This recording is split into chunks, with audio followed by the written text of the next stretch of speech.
Assalamualaikum warahmatullahi wabarakatuh. Akkam jirtan ilmaan Oromoo hundi keessanuu hordoftoonni kiyya kan saba haddiin Oromoon jalatti argamtan marti keessanuu warri irra deebiidhaan gara chaanaala kiyyaa dhuftan galatoomaa isiniin jecha warri arraan tana jalqabaa dhuftan ani saba haddiin Oromoon hin jama akkasumas like share subscribe godhuudhaan maatii keenyatti dabalamuu hin dagatinaa isiniin jenna. Arraan tana barnoota akkaan isin barbaachisu tokko isiniif qabaddeetiin dhufee jira. Akkasumas barnoonni sun maalii yookaan jettan taate barnoonni kan namni hundi baruun dirqama akkaataatti shari'aa hawwiluun danda'amu karaa akkamiin shari'aa hawwilamuun danda'ama karaa 2-3-4 shari'aa hawwilamuun danda'ama akkasumas warri keessaa akkasuma shari'aa zeenii fi sawaa fi moobaayilii akkaataatti qilleensa irratti hawwiluun danda'amu yookaan namarratti illee hawwiluun akkaataatti yookaan silkii namaa tana xalafuun itti danda'amu karaa hedduudhaan isin barsiisa akkasumas nafaana turaa akkasuma karaa barnoota kiyyaatiin achi isin dabarsa nafaana turaa isin jabboleeyyan.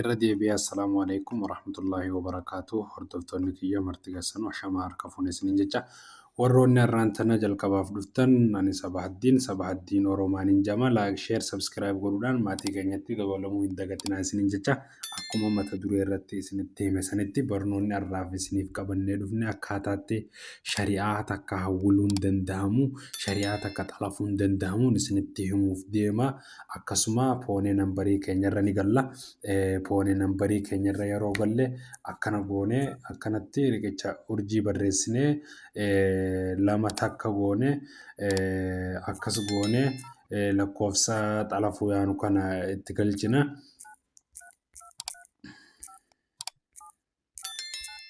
Akkana goone riqicha kanatti dhoyne itti ergina lakkoofsi kuni hawwilamee jira jechuudha ammaan tana nurratti hawwilamee jira jechuudha.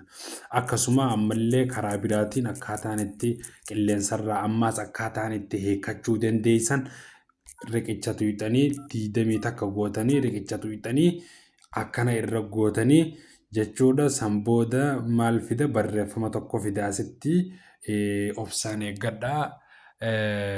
Shabakaan darree waan ta'eef amma barreeffama san fidee jira. Barreeffamni kun akkuma asirratti agartan kun barreeffama kana gizee fidu shari'aan hiikamtee jirti jechuudha. Qilleensa irraa hiikamtee jirti jechuudha obboleeyyan kiyya. Akkasumas ammallee shari'aa akkaataatti guutumaan guututti hawwilamtummaa kaniin isin agarsiisee bira dabarfadha kun.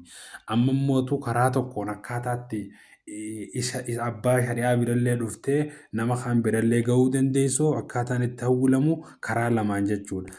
Akkana goone hawwilaa jechuudha. Ammaan tana akkana goone gaafa hawwillee akkasitti ana birallee ni dhufti abbaa kan san birallee dhufuu dandeessi jechuudha. Shari'aan dawwalli namaa jechuudha. Isin lachuu bira dhufuu danda'a jechuudha. Ammas karaan tokko karaan qilleensa irratti hawwiluu danda'an karaan tokko karaan amma isin agarsiisu jiru kana karaa kanaan ammoo qilleensa irratti hawwilamuu dandeesse kana goone akkana gaafa goone qilleensa irratti hawwilamuu dandeessi jechuudha. Qilleensa irratti hawwiltee raqamni sun hin dalaguu jechuudha. Ammallee immoo karaan ittiin lakkoofsi namtichaa cufaa jiraa jau akka gartee shari'aa cufaa jirtu ahlan bika yookaan lakkoofsi kun masmarri kun cufaadha jira akka jettu akka itti godhan karaan tokko kana goone akkana goone lakkoofsa namaa kan cufame kan cufaa jiru san itti neynaa haa jennu. Fakkeenyaaf 90 amma lakkoofsi kun cufaa jira haa jennu lakkoofsi kun amma dhaamaa jira haa jennu lakkoofsa kana irratti gizeechi dawwallee shari'aan teenyalleen akkuma lakkoofsi kun dhaamaa jirutti ishiilleen dhaamaa jirti jechuudha. Namni nu dawwalulleen nu dawwalee nutti naaruu jechuudha. Maaliif jennaan shari'aa hawwilee qilleensa irratti hawwilee jee nutti naaru maaliif jennaan shari'aan dhaamaadha jirti waan ta'eef. Akkasuma barnoonni arraaf isiniif qabannee dhufnee kan kana fakkaatu hanga barnoota biraatiin walitti dachaanutti nu faana tura. bulaa isinin jaa turtii gaarii isinin jaa.